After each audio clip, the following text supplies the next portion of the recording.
बिहार में विधानसभा चुनाव को लेकर इस समय माहौल काफी गर्म है। पहले चरण के नामांकन की प्रक्रिया पूरी हो चुकी है और अब सभी राजनीतिक दल पूरे जोश के साथ प्रचार में जुट गए हैं। नेता गांव-गांव जाकर लोगों से मिल रहे हैं, सभाएं कर रहे हैं और अपने अपने वादों के जरिए जनता को लुभाने की कोशिशें कर रही हैं। लेकिन इन सब के बीच सबसे बड़ा सवाल ये है कि अगर बिहार में फिर से एनडीए की सरकार बनती है तो मुख्यमंत्री कौन होगा। अब तक ये कहा जा रहा था कि मुख्यमंत्री नीतीश कुमार ही होंगे, लेकिन अब ये बात पूरी तरीके से पक्की नहीं लग रही है।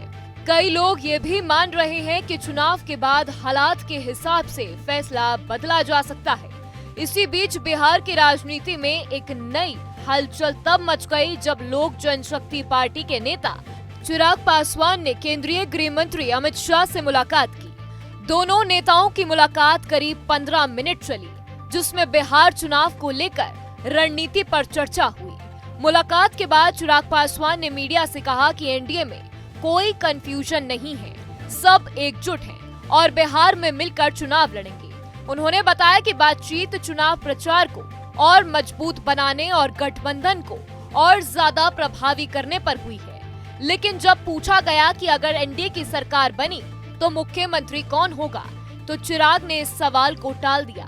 उन्होंने इस मुद्दे पर कोई साफ जवाब नहीं दिया और यही कहा कि एनडीए में सभी दल एक साथ हैं और सब मिलकर चुनाव लड़ रहे हैं। कुछ दिन पहले ये खबरें आई थी कि सीट बंटवारे को लेकर चिराग पासवान नाराज हैं, लेकिन अब उन्होंने इन बातों को झूठा बताया है। उनका कहना है कि ऐसी अफवाहें फैलाकर कुछ लोग एनडीए के अंदर मतभेद दिखाना चाहते हैं, जबकि हकीकत में सभी दल एक साथ काम कर रहे हैं। चिराग पासवान ने अमित शाह से मुलाकात के बाद विपक्षी गठबंधन यानी महागठबंधन पर भी तीखा हमला बोला।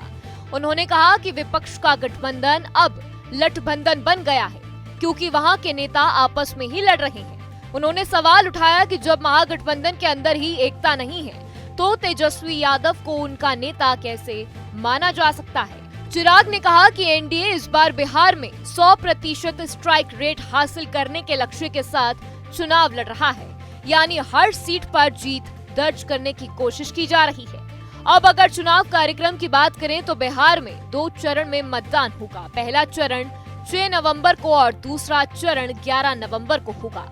इसके बाद 14 नवंबर को वोटों की गिनती होगी और उसी दिन ये साफ हो जाएगा कि इस बार बिहार की सत्ता पर एनडीए कब्जा होगा या महागठबंधन की सरकार बनेगी। फिलहाल बिहार की राजनीति अपने चरम पर है और हर दिन नए समीकरण बनते नजर आ रहे हैं। जहाँ भक्ति है हर शब्द में, कथाओं में छिपे हैं दिव्य रहस्य और ज्योतिष देता है जीवन को दिशा। धर्म से जुड़ी हर बातों को जानने के लिए हमारे चैनल स्तुति को सब्सक्राइब करें। चैनल पर जाने के लिए इस लिंक पर क्लिक करें।